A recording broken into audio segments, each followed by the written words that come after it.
एक अत्यधिक जैव भार उत्पादन करने वालों में से गन्ना बहुत बड़ी फसल है, जिसके कारण इसकी पोषक तत्वों की आवश्यकता भी उच्च स्तर की है। इसकी 12 महीनों की फसल औसतन 45 टन सूखा जैव भार प्रति एकड़ उत्पादित करती है। यदि पोषक तत्वों वाली खादों की उपयुक्त मात्राएं खेत में न डाली जाएं, तो उच्च गन्ना और चीनी उत्पादन को न तो पाया जा सकता है और न ही उनका स्तर बनाए रखा जा सकता है। क्योंकि रासायनिक खादों की कीमतें बढ़ गई हैं, अतः इनका प्रयोग किफायत से किया जाना चाहिए, इस बात का ध्यान रखते हुए कि उत्पादकता में कमी न आए। इसके लिए पोषक तत्वों का एकीकृत प्रबंधन एक बेहतर विकल्प है। इसमें भारी भरकम कार्बनिक खादों, रासायनिक खादों और गहन जैविक खेती का उपयुक्त मिश्रण प्रयोग में लाया जाता है। एकीकृत पोषक तत्व प्रबंधन दृष्टिकोण में रासायनिक, कार्बनिक और जैविक खादें एक उपयुक्त तालमेल के साथ प्रयोग में लाई जाती हैं।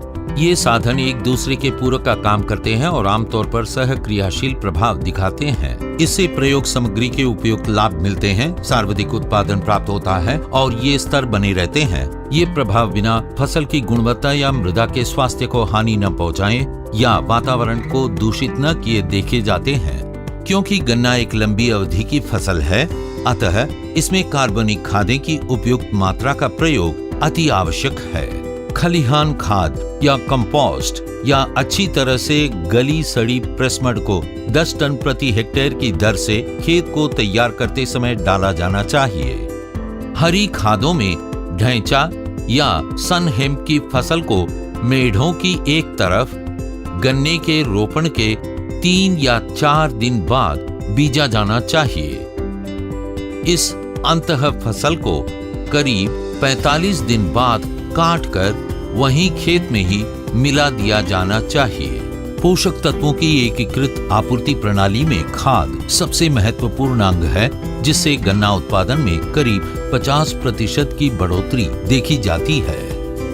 सबसे महत्वपूर्ण पोषक तत्वों में नाइट्रोजन, फास्फोरस और पोटैश हैं, जिससे सर्वाधिक उत्पादन प्राप्त करने में सहायता मिलती है। पोषक तत्वों में नाइट्रोजन एक मौलिक तत्व है जो गन्ने के उत्पादन व रस की गुणवत्ता को प्रभावित करता है।